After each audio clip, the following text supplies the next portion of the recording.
Cityline. Chef Randy has the perfect winter meal. I'm going to do this old classic Mamma Mia style as well. But Okay, there are a few nonna's chips. Bolognese. Yeah. A meaty pasta dish that will warm your belly. At this time of year, we kind of want hearty. We want stick to the ribs. I think a Bolognese, like check, check, check. Then get outside. Didn't start skiing until I was in my 30s. Okay. And just let it be known that I am the worst skier in my family. Everything you need to know to hit the slopes. These are nice. Right? Yeah. Oh my gosh. This is the only reason why I want to ski, everyone. It is. Like, Really? The gear it looks is good. exciting. It really, really is. And later, the binge-worthy shows you have to watch. But I have 4 very different shows that are going to appeal to a wide variety of people. If you like all things television, watch all 4 of them. It's Cityline with Tracy Moore.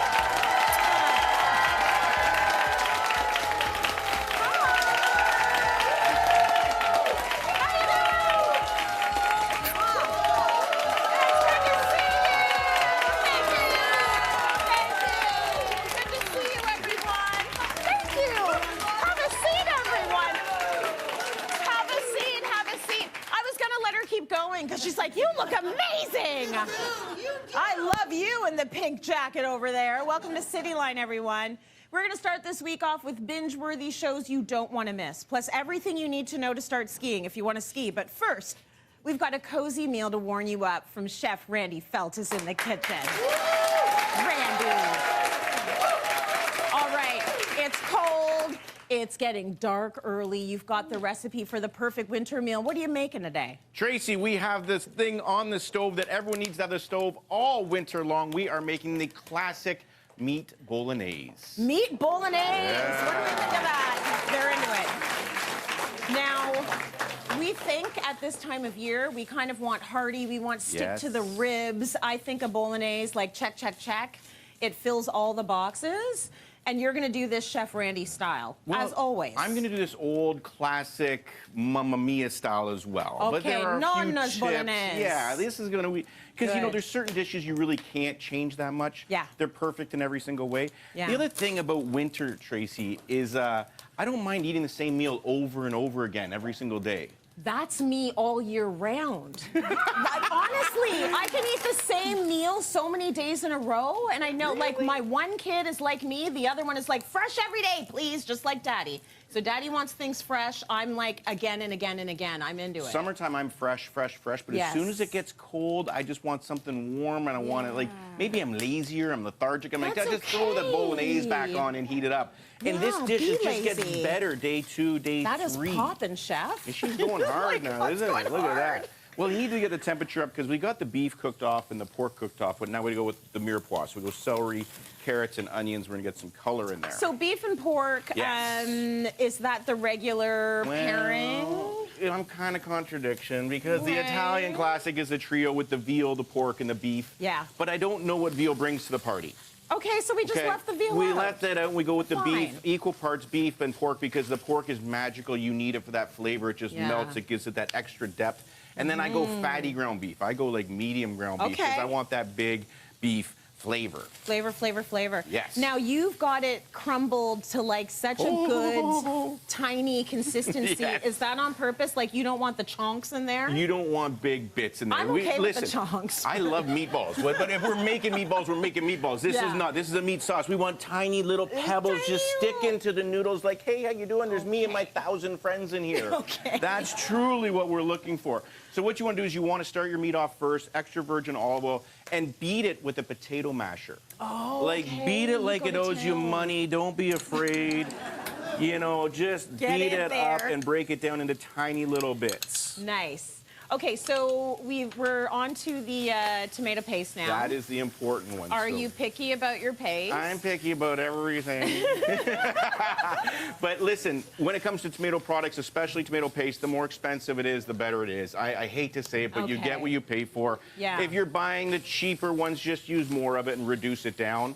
But, I mean, there's certain brands out there that are just better, and you want them concentrated. So the tomato paste is really the secret here. We want to toast it a little bit because that's going to start building those flavors. Okay. And so once we kind of have that, you'll see the color too. It's really changed the color of the veg and It's the looking beef. beautiful. Obviously, go to the website for all of the measurements and what have you, because Randy just freestyles I up just here. like pour stuff in. What you pouring Like in the now? white wine. And a lot of people would think red wine, but white wine is a little bit more of a marriage thing. It's going to be a long-term thing, where the red wine's a little overpowering. It's more like a fling. Okay. Yeah, flighty, you know, that you red. might think it's a good time right now, but it'll probably go bad later on. Okay, so it's going to the overpower. red's a little too much. It's going to overpower the rest of the dish. Let's Got put it that it. way. So the white wine, as soon as it evaporates, because we got the heat up high, we're Yeah. good to go in with the secret ingredient, and this is Grandma's recipe. This is what all the old Italian ladies do. What are we putting We're in going there? a big bunch of milk. Just milk. Milk, not cream, milk. Not And I cream. know it sounds a little crazy, but, Yeah. and is it going to split? Yeah, it's going to split. We just put white wine in there, and now we're putting milk in. But we don't care because we're going to reduce it down, and it's going to Okay. give it that milky protein. And, you know, Parmesan Reggiano Yeah. is 100% milk, Yeah. right? It's just aged and done its thing. So that Are you is using whole milk? yeah. Whole milk, Yeah, okay. yeah. But if you have 2%, use 2%. Okay. Yeah. All right. But You're speaking putting of the milk, rind in? The rind Oh, goes in. okay. That's the other secret. So now we've got these milk proteins in there. That's going to calm everything down. Yeah. And then in goes our tomatoes. So we Wow, everybody in the pool. Just throw it all in Throw it there. all in there. So that's 100%. Make sure you read your labels. That is 99.5% tomatoes and 0.5% salt. Okay. So All right. Same with this. This is actually 100% tomatoes. And you don't care that those are whole tomatoes? Let them go. We're going to cook this for 4 to 6 hours. So they're whole right now, but okay. once they start breaking down, you're stir it a bit, and then you get little chunks in there, not Yeah. big chunks, and you're just like, hey, what's going on? One more finishing move. I don't know why. Just because. Like, I does know. anyone say, oh, I can taste the bay leaf? Never. Never, but we're going to put it in there just for fun because this is the recipe elsewhere. I think it's going to help It's what later it on. says. It's what it says. Okay. So now So we sit, we've got some time, we walk away. we walk away 4 to 6 hours. House 4 to smells 6 fantastic. hours. And then we're left with this glorious bit of sauce. Look at that gorgeous thing. Well, I right feel there. like we need to have a conversation about the noodle. Okay. You want to know the big difference, Tracy, between your noodle at home and the restaurant noodle? What? What's There's the a difference? huge difference. When you see those Italian restaurants on Instagram, the guy's got like 10 pans on the stove. Yeah. And he's got the pastas in there and the sauces are all cooking. That is what makes the big difference. You take your al dente noodles 4 minutes before you'd regularly take them out of your water. Yeah. And you put them in a pan, right? Okay. And then you just add the little bit of the sauce on top, the thin sauce, and some pasta water. And you pass along and you toss. And you cook the noodles for 4 minutes with the sauce. With the sauce. With the sauce. And then what happens Okay. is the noodles picks up all the glorious watery bits and they actually turns the sauce into the noodles. And so Okay. then what we're left with is it's hugging it. You can see it's just like grabbing It's it. It's like, perfect. oh my God, it feels like, you know, So the day of the good. movies. And you can still see the pan has some like liquid in there and Yeah. a little bit of sauce, but we're not done because this is a Bolognese sauce. We And then need some more. we need some meat on there. Let's That's not make right. Too much of a mess. So But the that- thing is, every single bite should be a saucy bite of goodness. Oh, that looks good, chef. So you can taste the sauce because you actually put it into the pasta, but then you get those Yeah. nuggets of meat and tomatoes on top. Let and it with the snow. parm, you just keep going until your arm hurts. You just keep going, and you're like, It's written in the recipe like that. You go until your arm hurts. That's it. That's the amount. Randy, that looks phenomenal. What do you all think of his bolognese?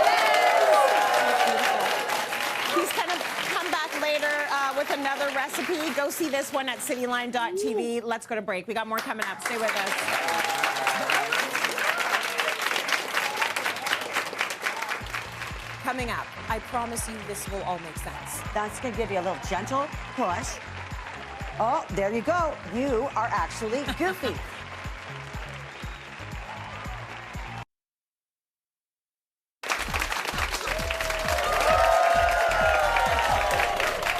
Welcome back, everyone. Before you hit the slopes this season, there are many things that we should know before we go. With ski and snowboard safety tips is Julia Grieve. She's ready to hit the I'm slopes. ready to go. I'm ready to do my skiing. You know what? The thing is, it's not just a costume. This is actually her life. Like, you took up skiing as an adult, which I think is so interesting. I did. I didn't start skiing until I was in my 30s. Okay. And just let it be known that I am the worst skier in my family. No problem. But I have the best enthusiasm for it. My Yes. husband said, if you could just ski as well as your excitement. But that's all right. But it's always funny, too. I told you earlier the story. My little guy, Scotty, who's not that young anymore, we were skiing at Tremblant, and I came down right after him, and he looked back and goes, oh, Mom, you didn't even cry. That's amazing. So I don't cry anymore when I ski. So I'm getting better. I'm getting better, for sure. You would see teardrops in my eyes as well as I went down that hill. It's the height of it all. Right. So I love the idea of starting a hobby, especially when you're not good at in adulthood, and that's why we want to talk about it. Yeah. You suggest that adults can start. Like, this is the time to start. Absolutely. It's never, ever too late. I just want to say that. So just do it. Get out to a hill. Get out to a bunny hill. Take some friends with you. Take some lessons. All of that. You can join ski groups where you actually meet, and they're geared for singles. And, you know, you meet at a location center, then they drive you out to the hill, and they bring you back. It is so much fun. And really, you're never too old to be over the hill. To be over the hill. Do you like that? I like that, but I also like the fact that it helps you to like winter. Exactly. Because you love winter. I love winter. I do. This is your favorite season. It is my absolute favorite season. I'm not joking. I know. It's wild. I know. Okay. Let's start with what we need to ski. Like, give us the essentials here. Basics right out of the get-go. You are going to need ski boots, skis, poles, helmet, goggles. Yes. Okay, so that's like the basics. So I will give you a few little tips. Well, they match. Now, I know. Oh, that's These are nice. Right? Yeah. Oh my gosh. This is the only reason why I want to ski, everyone. It is. Like, really, the gear is good. exciting. It really, really is. So exciting. So when it comes to skis, I could talk about skis for for hours. Yeah. There are so many things to know about it. What you do want to do is talk to a professional before you invest in a set of skis. But I will tell you one thing. The height is really important. So you want the ski to come between your chin and your forehead. So these ones are perfect for me because they're right up my nose. Yeah. Right? Longer skis are more difficult to ski on. Shorter, a little bit easier. Good to so know. that is one simple thing to know. When it comes to your boots, Trace, I'm gonna put that down really careful, really careful. Perfect. There we go. When it comes to your boots, tighter the better. Okay. I know it sounds crazy, but when you first try on ski boots, you're like, oh, my toes are touching the end. When you click your boots closed and into your skis, your heels will go back. Therefore, you're in the right position to go down. If your boots are too big, you'll be wobbling around and you could fall. We don't need that. Don't need that. Quick one on your poles so they're the right height is turn them upside down, put them like this, and underneath that basket, your arms should be at a perfect 90. Oh, right? Okay, So can you do that to the side? Look, there we go. There we go. Perfect. Got These are it. exactly. So if it's like too high, that pole's too long. If it's like that, the pole's too short. Beautiful. So that's it. And then when you talk about those gorgeous goggles, Trace, all you really want to know about goggles is that they do come with multiple lenses, and that is for the different type of sun that you're going to get. Brighter lenses on dull days, so the sun will reflect off the snow. The darker lenses for the bluebird day, when it's all blue skies. So pretty. Gorgeous, right? Gorgeous. Would you get these secondhand? Would you ever do ski secondhand? Okay, great question, because you know me, I buy absolutely everything secondhand. And to be honest with you, for safety reasons, I would say be very careful when you buy secondhand. Your bindings have expiries on them, so you want to be very careful with that. Okay, so we are all outfitted and ready to ski. I want to talk about snowboarding. I was talking to the audience about this. We've got a snowboarder out there. Okay. Super cool. Yes. Come on, if you're on a snowboard, you just like, there's just some cachet about that. There is. And if you are going to start, snowboarding traditionally is an easier sport to learn. Beautiful. You're not going to believe me when I say that when you do it the first time. Makes sense. No, the first time you're going to spend the entire day on your butt. Right. It's the learning curve is way faster, like 1, 2, 3, and by the 4th time you're great. Right. So the only thing you really need to know about snowboards is if you are goofy or regular. Goofy. Yeah. Okay. Okay, let's see. So this is how you can tell which way you're gonna, what board you're gonna ride. So if you stand forward a little bit, Trace. That's gonna give you a little gentle push. Oh, there you go. You are actually goofy. You stepped forward, which means your right foot is your dominant foot. So you're going to ride the board like that. And that comes from an old Walt Disney film where Goofy was surfing right-footed. Oh, okay. Regular is left. Don't I look like I know how to snowboard? I'm actually not that good at snowboarding. Okay, But so that's once you know that. And then there's so many different boards out there that will work. I have to give a little shout out to Squire John's because this is where I got the board from. They have 7 locations across Ontario.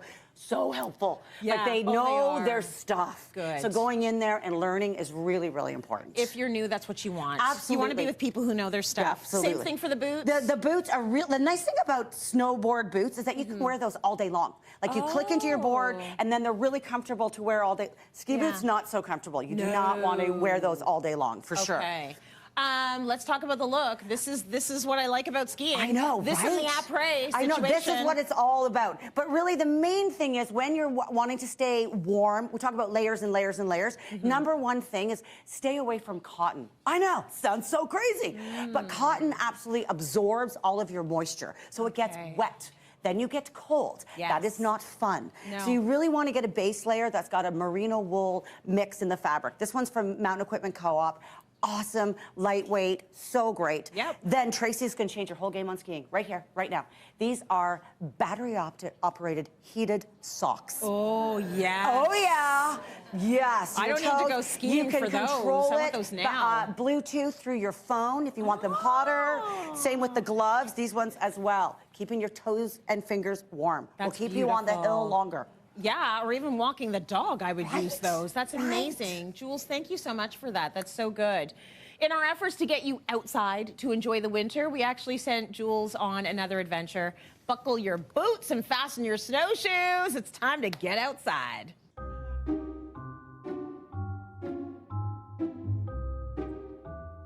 I love camping. It's something I've done for years with my family. And to be honest, I thought it was kind of hardcore, but never have I ever winter camped. Well, today's the day.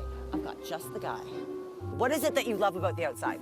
Oh, well, I mean, just being out here is a certain kind of freedom, especially when you're back in the backcountry. As you can see right now, we're here in winter, and this is the scariest season for everyone. I love the winter. Me Do you know, too. Honestly, it's like outdoor. I feel like it's like me and the wilderness. Don't want to freak anybody out, but there are danger levels with winter camping as opposed to like summer camping, correct? That's right. It's a little bit different in winter. You want to be prepared with the appropriate clothing. If we look here, I'm wearing a traditional anorak right now. This is made out of cotton canvas, same thing that the tent is made out of. It's got a nice little ruff here. This stays nice and warm. Underneath of this, I have a wool base layer here. Okay. I'm wearing wool pants. Underneath that, I've got a wool base layer and wool socks. If you're out in the wintertime, bring multiple pairs of socks. That's the key. Bring. Don't wear them all at the same time. That's right. I'm only wearing one pair of socks. When you work, your feet get sweaty. As soon as you stop working, then your feet start to freeze. You want to change your socks multiple times when you're out in the wintertime. Don't wear cotton if you can avoid it. Wear wool, wear a poly blend, something along those lines, because the problem with cotton is that when it gets wet, when you sweat, it soaks and it holds that moisture.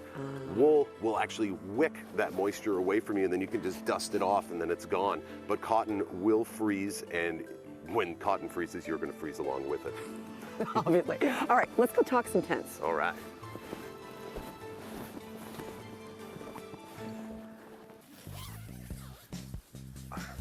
Oh, okay.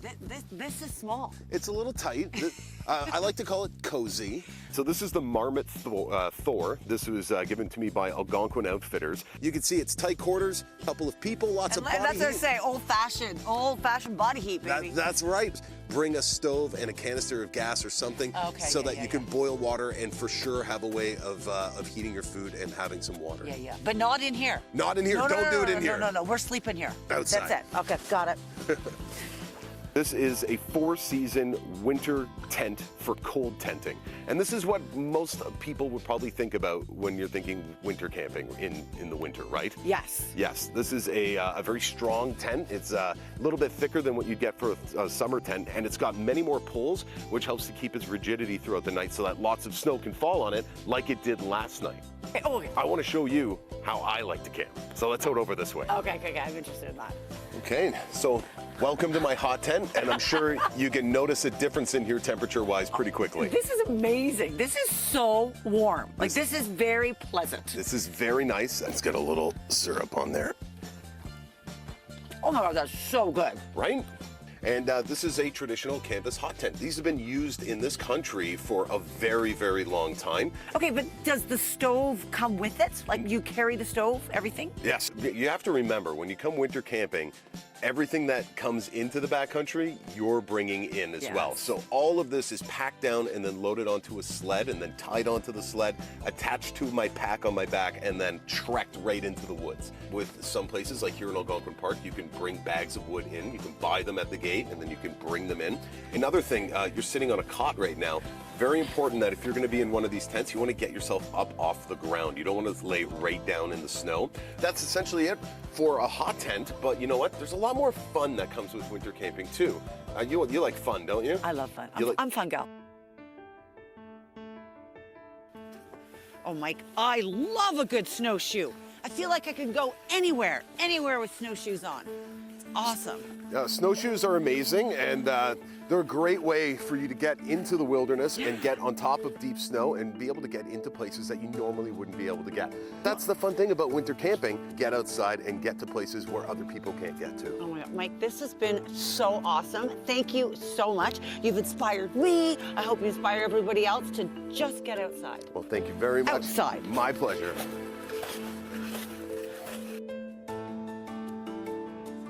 She is outside and she is having fun. How much fun did you have out there? Oh my God, I love it. Honestly, I sound like a little kid. I'm like so excited. Yeah, but you had it a is good time. so fun. I really enjoyed it. My favorite part was the warm tent. Yeah, that was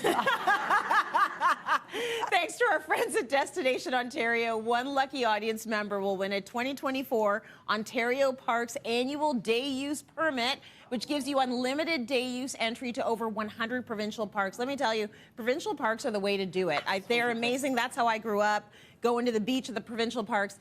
As well, Algonquin Outfitters will provide snowshoe rentals. So go outside and enjoy it. All right, up next, Teri Hart has some binge-worthy shows you have to watch. Stay with us. We'll be right back.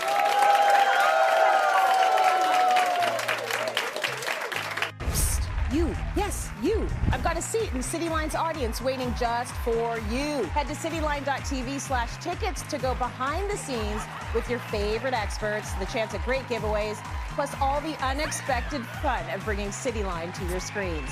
What are you waiting for? Go click. We can't wait to see you.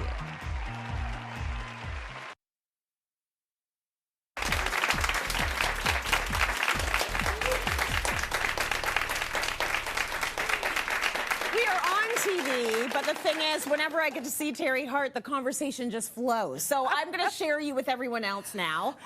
We are going to talk about what is worth watching. We want to binge. We want to get into the winter season. So don't stress on what to watch because she's done all the work. Teri Hart, everyone. She's got a list for you, and you're going to love it. Okay, so was this hard research to do, Teri? It was very hard to sit on my couch for hours and hours on end. I bet. We thank you for this. But I have 4 very different shows that are going to appeal to a wide variety of people. If you like all things television, watch all 4 of them. Good. There I you love go. that. Okay, so number 1, do you like the true crime? I like true crime, but I'm not watching it at night. Okay. That's how weird I am. It's like I will get scared. So this is one of those stories. It's called American Nightmare. It's on Netflix. Oh, I've heard about this. Right? It's a 3-part series. You will start off in episode 1 thinking one thing, and you will be so ashamed of yourself by the 3rd one. Really? You're going to be like, I cannot believe how wrong I was. This is about a kidnapping that happened in 2015, like not 1967, 2015, and how this played out is shameful. American Nightmare, it's on Netflix. It is a nightmare, and you will be shocked at how this played out. So shameful and shocking. Shameful and shocking. Shameful because we've all been sold a lie. Yeah. And this uncovers that lie, and we are all, Okay, you're like, Yes, yes. So you've seen it? Yeah. Okay, I love it. And I like the fact that you're not saying anything more. Okay, so we just all have to go watch it. Yes. And feel bad about ourselves. Right. Was I right, though? Did you start off one way and, like, shift? She doesn't have a mic, but... go ahead. Yell. No, I was just saying, sorry. No, I haven't watched it. And Okay. just the way you're speaking, that's Yes. it's all things I'm speaking to you. I hear you. I Do you know what? She should just do television and movie promos. She should do all the trailers. She just sold it. You just sold it. I'm sold. Okay, so we're all going to watch American Nightmare. American Nightmare. And it's nice because it's a three-parter. It's kind of quick if you don't have a ton of time to devote. Yes. If you do have a ton of time to devote, Masters of the Air. This is prestige TV like nothing else. Tom Hanks, Steven Spielberg. Those names ring a bell? Yeah. Okay, so the big guns. Yeah, they love telling stories about World War II, and that's exactly where Masters of the Air lives. This is about pilots and masters in World War II. It is shocking how young they are. It is shocking how brave they were. I don't think we can be reminded enough about the brutality of war. And Masters of the Air absolutely does this. Austin Butler also stars in it. He was Elvis. Yeah. Oh, right. Yeah. So that's a nice little... That's a nice... And Barry Keoghan, who also stars in Saltburn right now and is having a moment, deservedly so. So Masters of the Air, check that out. You know what sticks out to me about that, though? I just want to say quickly, whenever we think of war, I'm always shocked at the youth. Always. Young boys. Boys. I watched that are fighting. It's like, it's shocking. Like ending in teen. Yeah. The average age was 19. Yeah. It's sad. Yeah. It's really sad. Yeah. Okay, next up. So this is a comedy. Okay, good. This is a comedy that was such an absolute joy in my life. Yeah. It's called I Have Nothing. Okay. Canadian comedian, stand-up comic Carolyn Taylor sets out on a wild adventure to choreograph and perform figure skating pairs routine to the Whitney Houston song I Have Nothing. She is neither a skater or a choreographer. She gets people on side that have no right being with her in this venture. And it is incredible. If you've ever watched figure skating, you will recognize a ton of people in this, and it's pure joy about just going for your dreams. She is irresistible, and it is hilarious. So this is a docu-series? It's a docu-series about this kind of wild adventure. They do interviews, and honestly, you get roped in, and you watch her go from somebody who can barely stand on skates to being like competent-ish. To, it's really, and people go on this ride with her because she's so incredibly charming, and she believes in the unbelievable. That's so cool. It's very heartwarming. It's called I Have Nothing. And then she didn't pick like a polka. She picked Whitney Houston's I Have Nothing. There's a whole... Like, that's gonna be a serious performance. She's like, she's I'm just gonna start here and go there. Yeah, she's like, can't you hear the lifts? Can't you hear the lifts? Absolutely you can, but can you be lifted? Like, is that okay? Okay, what do you have next? Finally, True Detective North Country. This is amazing. People might remember the True Detective series from like 10 years ago. It's back, and it's back with a vengeance. Jodie Foster and Callie Reese, who people won't know but will know after this. This, again, it leans into, you know, I like to say Creep Factor 5. It leans into the Creep Factor 5. Wow. It's 6 parts, 1 a week. But Jodie Foster is incredible in it, as is Callie Reese. It's set in Alaska for a 2-week period of pure darkness in Alaska. So it's cold, it's dark, there's murders. Woo! Lots to uncover there. Lots to uncover. So watch American Nightmare, watch, you know, people Masters cold, of the dark, Air. Alaska, and then watch someone, I have nothing if I don't have you.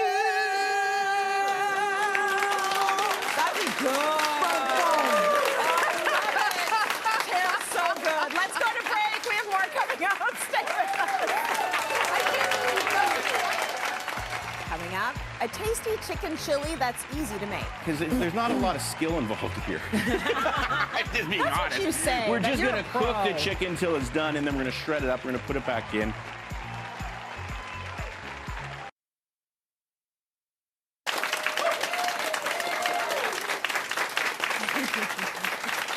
Don't worry, we'll make sure everyone in the audience can see. Randy's back in the kitchen with another winter warming recipe. It already smells really good. What are we making?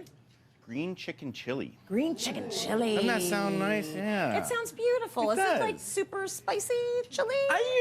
It's got some jam to it. There's a little spice, but you know me, I don't like to sweat when I eat. Right. So I take it to the point where I'm like a little, oh, that's kind of spicy, but as long as I'm not sweating, we're in the right spot. Okay, perfect. Yeah. So basically, it's like any chili. We're just going to start off like sweating a whole bunch of vegetables off. So we've got some onions. Oh, look at how beautiful some that plate of veggies looks, right? so Little fresh. poblanos, and then the star of the show is that tomatillo. The tomatillo. Do you want to hold one of those up, Trace, and kind of show everybody what that's all about? So I will show you the tomatillo here. It is, if you peek past the beautiful, distinguished little tuxedo it's wearing, there's a little tomato under there, it's right? It's like the Mexican tomato. I'm just going to peel it so you can see. It's a Mexican tomato. Mexican tomato. Does it taste different? Way different, yeah. Oh, okay. But kind of, I guess. It's kind of like when you have a traditional salsa verde, that is what you're eating.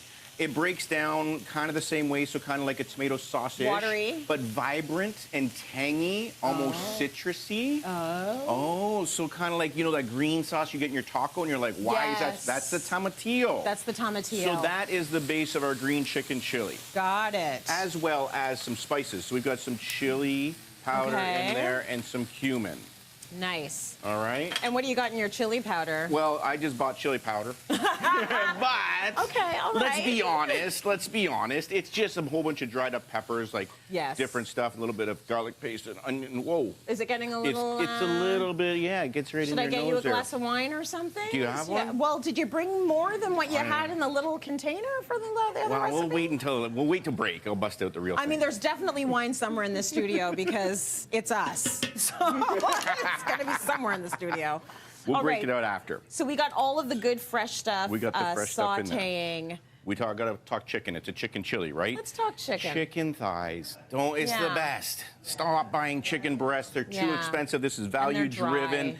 And they're like the best when you braise them. They also, I go bone in, skin on, because that's the best price. Okay. And the bones are gonna help fortify this chicken stock. So we're just gonna put these on top of there. Get the club pack. Right, get the big pack. Get it on and then special. The skins are very, very, very special. Don't be throwing those away. Put them on a baking tray, right, with some parchment so your wife doesn't yell at you. Hold that up, yep. Like that, and just naked. Don't have to put anything. You can put a salt in there. You can put some chili powder if you want, but you know, just naked. We're gonna pop that in the oven. Oh, we are. And we're gonna talk about that later, but I know everyone's interested, so now I got your hooks in. We're gonna go along with the soup. So we got a little bit of chicken stock here, and then we're also gonna hit it with some lime zest. Can you pass me a lime? There you go. There we go. So hit this with some lime zest. All the green things, which I think is nice this time of year because we always think fresh or green when it comes to spring, but in the middle of winter, this is actually what you need. It is what you need. All of these colors and all these flavors. It kind of feels dark and gloomy, right? A little But when you have the green chicken chili sitting on your stove, all of a sudden things get brightened. So that's basically done. We're gonna steam that and let it cook for about 45 minutes, and then we're gonna pull the chicken out, shred it up, put it back in, but make sure you take the bones out. Yes. Unless you want to leave them in, it doesn't bother me. Oh, you can do that too. It's a garnish, I guess. I don't know. Take the bones out. And then when we're close to finish, we add some white beans, right? And this is our base, which is a glorious little base. It's full of vegetables. We got the heat, we got the chicken, the chilies, right? It's vibrant, it's gorgeous, but we can't stop there because your kids aren't really going to be gobbling this down. They need a little something, don't they? A little heavier. Before you get to the next step, would you ever try this in a slow cooker? Oh, sure. Yeah? Sure. And just let it sit there and simmer and do its thing? Yeah, I mean, because there's not a lot of skill involved here. Just being honest. What you say, we're just going to cook the chicken until it's done, and then we're going to shred it up. We're going to put it back in. We're going to add the canned white beans. But this is where we're going to get a little bit more playful. We're going to get some sour cream going on here, right? Nice. Just all over the place. We are going to get some more greenery, so we'll get some avocado nice. Kind of on top there. Beautiful. We'll get some scallions on top. Oh, that's nice. We'll get some cotija cheese. Can we talk about the cotija? We can talk about cotija. So what would you say, what would you compare it to? A feta. Yeah. It's like a dry, salty, crispy, kind of like just pop in your mouth kind of cheese. Yeah. Very sharp. And then we got to go with a little bit of cilantro, right? Just drop this on. And now we can see like that base is like kind of gorgeous underneath, but it's all the toppings that are kind of making this. That's and beautiful. You could go with your average tortilla chip. Yeah. Or you could take those chicken skins out of the oven, that are now That's what shatteringly happened? crisp, right? And you could just kind of like drop those on top of there. Very cool. And now you have a real chicken chili. That's beautiful. Right. Oh, I want to try some of that. Okay, the recipe is on cityline.tv, and the thing that makes me so like enamored with this is he didn't deep fry this; he just baked it, and that's how it came out. Very cool. Let's go to break. More coming up.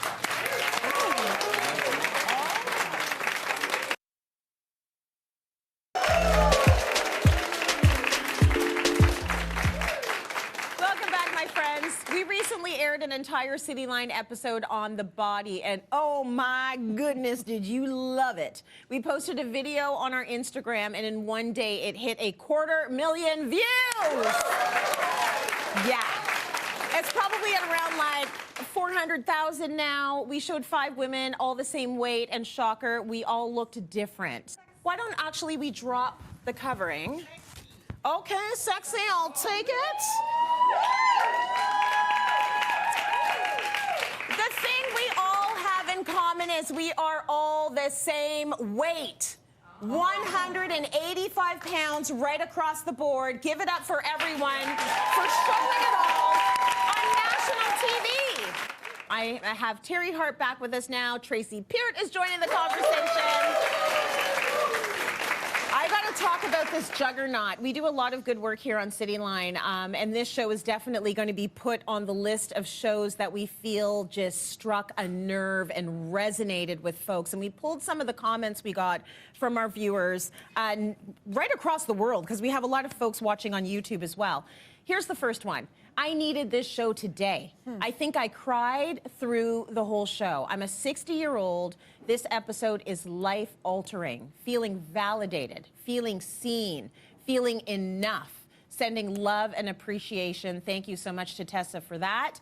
Oh, this next one's going to make me sound like a jerk. Do you want to read that, Teri? Because it's about me. I will read it about you. You read it about proudly. me.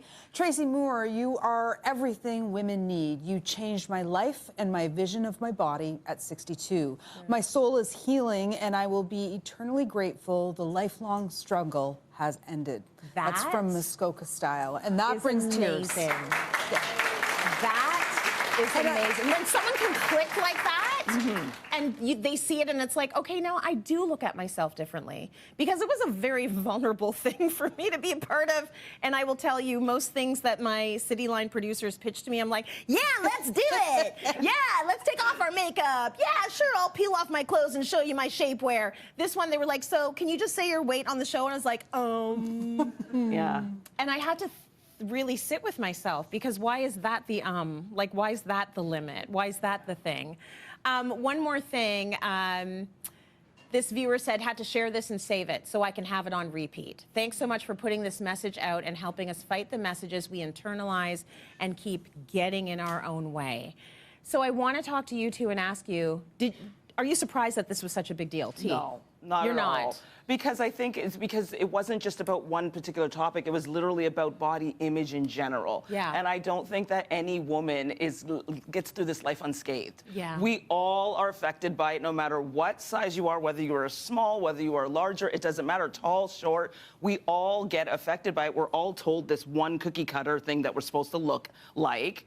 And when we don't, we're made to feel bad. You know what I mean? And like they're saying, the diet culture just preys on that. So I'm not surprised that it was striking a nerve, because it hit everybody. And weight is a big thing, because makeup, yeah, you know, you can take it off, and there's truth to it. With weight, we've all lied. Let's get real. It's the one thing you can lie about. Yeah. You can take off 10 pounds, add another 20, whatever, do whatever you want, right? This one, you're actually saying the number and saying the truth. That's why it was scary to you, because there was nowhere to hide. For once, you're like, oh, I'm going to come up here and say the number, which everybody out there lies. I don't care who you are. You're lying about the number. Yeah. You're lying about the number. Yeah, no sometimes even to ourselves we lie. Of course. Yeah. I don't even own a scale because I want to look at the truth. I don't want to look at that. Forget it. I don't need to know that. I'll make up the number in here. You know what I mean? Yeah.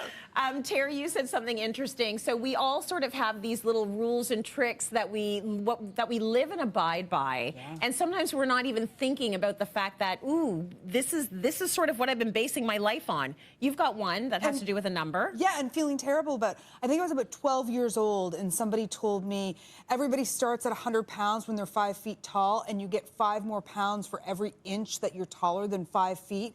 So that's when I started lying about my height. Because there was no way. I'm 5'5". I haven't been 125 pounds. I don't know what. Surprise to anybody who I told I was 125 pounds. That's a lie. It's a lie.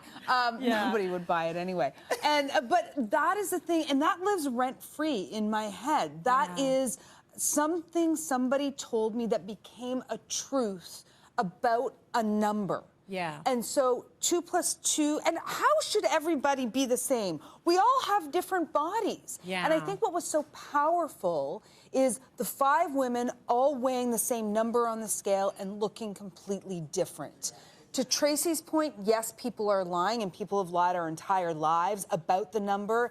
And wait, that number is different on everyone. Yeah. What my 140 pounds, what my 150 pounds is different on me than it is on anybody else in the audience. That's right. And I think that the number, I mean, it's so debilitating.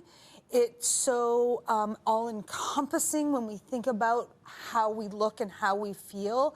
And I don't think that there's a time that my number isn't the last thing I think about when I go to bed at night, and often the first thing I think about when I wake up in the morning.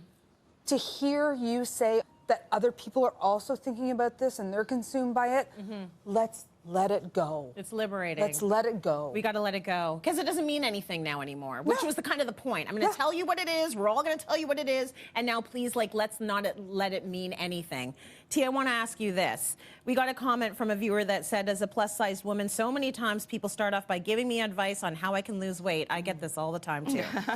Not knowing anything about me, but assuming I'm fat out of my own doing, I find myself having to justify my fatness. Do you hear any truth in that for you? Yeah, because it's the obvious thing that people, they can see your weight, right? So that's what they go for, right? They think, well, because weight is associated with something bad. So they're looking at you thinking that you have something bad and I'm going to help you fix it, right? It's very similar to like being single, right? Like, so when you're single, people are like, I'm gonna fix you up, I'm gonna fix you up, assuming all married people are well adjusted. Right. You know what I mean? Like, that's assuming, seriously. Yeah. It's like I have to achieve. They got it solved. Let's fix you, right? Because it's obvious, right? Yeah. So it's the same thing with weight. They're associating it with being something bad without knowing any of the details of why you look the way you look. And maybe you're comfortable looking that way. Maybe you want to look that way. Maybe you want to be single. You see, I'm taking this a little personal. But you know what I mean? Like, that's what I'm saying. I think it's just low-hanging fruit. It's very obvious, and people like reach for that. Like, I'm gonna help you fix that, and there might not be anything to fix. Right. Listen, I love the fact that everyone has sort of attached to this. I love the fact that Cityline is the home of having women have these revelations. And I love the fact that we are just getting started. This is a conversation that will continue because we got a lot of work to do. Am I right? Let's go to break. More coming up, everyone. Stay with us.